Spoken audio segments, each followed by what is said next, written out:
Thoughts on the readings for January 20th. Genesis 34, 35, Psalm 37, Matthew 22. Genesis 34 records an incident which is extremely instructive for us. Dinah, Jacob's daughter, went out to see the daughters of the land, the result of which is she is defiled by a Hivite named Shechem. She is trapped into a marriage out of covenant with the Lord.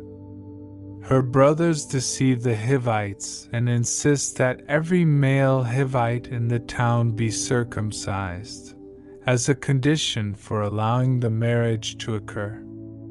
Impressed by the wealth of Jacob's family, the Hivites readily accepted the terms, as like all the Canaanites they were covetous. Then Simeon and Levi slay all the males, when they are sore from their circumcision. The sons take all the Hivite women as plunder for themselves, together with the material wealth of the Hivites. Jacob is so frightened by the treachery of his sons, and in chapter 49 curse both Simeon and Levi. Verses 5 to 7 read and contemplate, and is fearful that the entire Canaanite community would be so enraged by the event that they would avenge the evil by destroying Jacob's entire family. Chapter 35 tells of the Almighty's charge to Jacob to return to Bethel, to build an altar, and to begin afresh. It was Jacob's sovereign's assurance that as he is the God of Bethel, the promise of protection will never fail. Jacob took his journey in renewed faith. When we fail, we must never become so discouraged that we in despair abandon God. We can be certain that no matter how bad things may seem, our Creator will never abandon His children. Slowly read aloud Hebrews 13 verses 4 and 5. Carefully contemplate the lesson. Jacob's God put the Canaanites in dread of Jacob, so that they avoided him lest they share the fate of the Hivites. There was a condition put on God's support for Jacob: put away from among you all the foreign gods. The same terms apply to us when we seek our Lord after sinning. Utterly forsake this sin in humble penitence. 1 John 1 verses 8 to 10. The altar was built at the site of Jacob's dream, and the town of Luz, meaning ruination, finally became Bethel, the house of God. Verse 8 tells of the death of Rebekah's aged wet nurse, who was buried beneath the oak that became named the Oak of Weeping Allon-Bacuth. The old ways were over. And so the Almighty reappeared to Jacob, confirming the name change to Israel and reiterating the promise. Verses 9 to 12.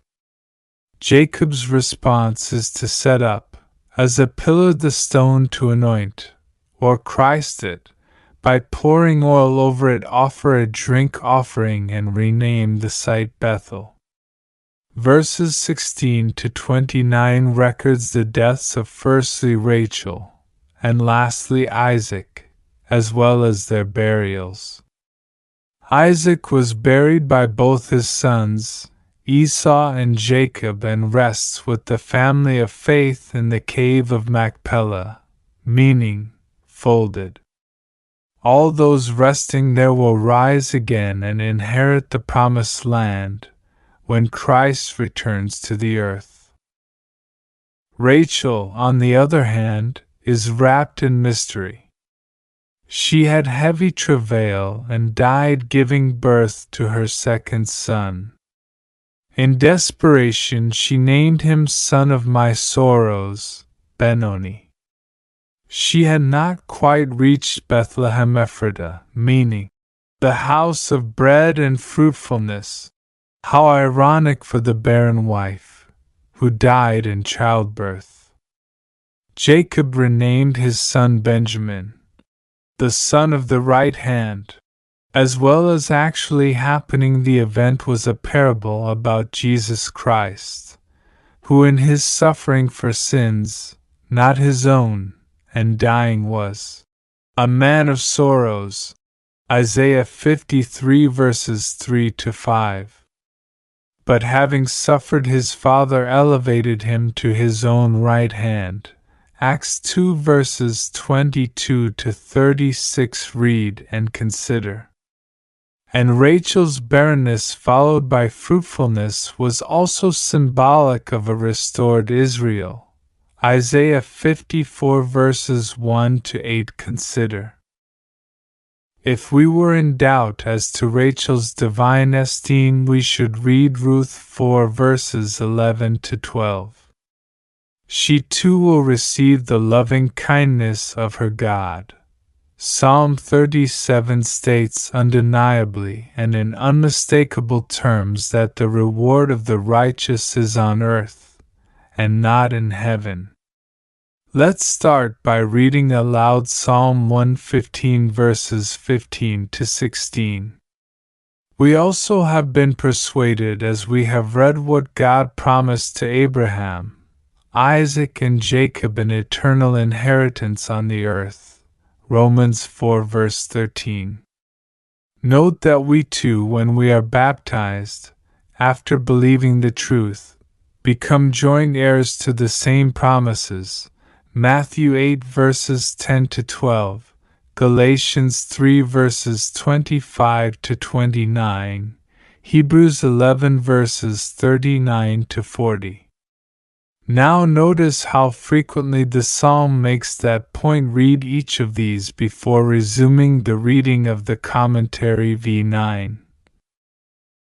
V11, land equals Eretz, used of the promised land. V22, V25, and V34. The psalm commences with a warning against being envious of the wicked. They seemingly prosper now, but contemplate their end. Total annihilation. Verse 20, they will disappear as quickly as smoke. Jesus endorsed the psalm's message. After reading verses 9-11, turn to and read Matthew 5 verse 5. The poetry and the symbols are majestic as the psalm reiterates the powerful theme again and again. And so the righteous are exhorted by David to exercise patience until the time comes when the upright will be recompensed. The path of the righteous is strewn with trials, but the end result is peace. Compare Isaiah 26 verses 19. In Matthew 22 we have the parable of the wedding feast of the kingdom, to which we all have been invited through the gospel. Our omnipotent King has provided the only garment needed for admission, the sin-covering raiment of his ever-glorious and preeminent Son. Then follow 4 questions, each one of which provided incontrovertible proof from the Scriptures that Jesus was the promised Messiah.